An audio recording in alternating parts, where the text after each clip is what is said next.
आजारी असले खोकले तरी चालतील पण आजी आजोबा हवे आहेत अशी जाहिरात सकाळी पेपरात पाहिली आणि त्या नातवंडांचे दुःख पाहून वाटले खरंच मी किती भाग्यवान की मला आजी आजोबांची माया आजवर मिळाली. काही दिवसांपूर्वी माझे आवडते आजोबा देवालाही आवडले व ते देवाघरी गेले पण ते कायमचे. आमच्या कुटुंबासोबतच ना ते त्यांचे ज्येष्ठत्व संस्कार माया गोष्टीच्या रूपाने त्यांच्या खुशीला सर्व सुखाला कशाची सर नाही.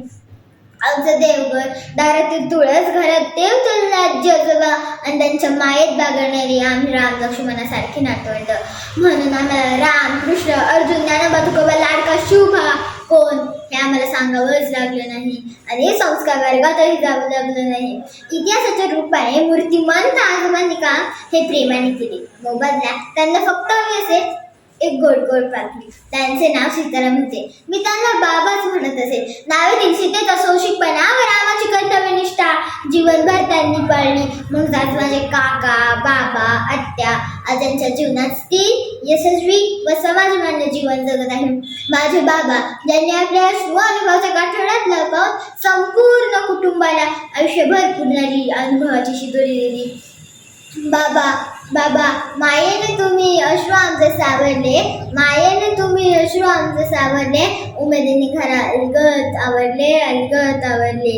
आमच्या एकत्र कुटुंबामागे बाबांचीच प्रेरणा बरं. त्यांच्या कृतीत शिस्त त्या नजरेत दाराला होता. कोणाचे चुकीचे पाऊल उचलण्याची हिंमत कधी झाली नाही एकनाथाच्या कविता त्यांच्याच आजोबांनी निखित उतरवल्या होत्या. हे ऐकलं की माझ्या आजोबा त्यांच्यापेक्षा कमी भासलेच नाही कधी. मित्रांनो मला माहीत आहे तुमच्याही वाटायला माझ्यासारखी भाग्य आलेच असेल पण आज आई बाबांच्या हातात पैसा खेळतोय पण कोल करीन दाई पानं घरी वाढली आणि आज्याजवळ वृद्धाश्रमात गेली. वेगळ्या कुटुंबाची हौस एकटेपणाच्या भ्रष्टाचाराच्या आघाडी गेली. मित्रांनो आम्हाला इंटरनेटच्या जगात शांतप्रमाणे अंतवार्य निर्मळ ठेवणारा हा जिवंत जरा वृद्धाश्रमात टाकून नका. ज्येष्ठांना एकटेपणाच्या दुःखाच्या दरीत लोटून मिळणारे सुख स्वार्थी आहे. स्वार्थाचे मानकरी होण्यापेक्षा मातृपितृदेव नरेंद्रीचे वारकरी वा. धन्यवाद.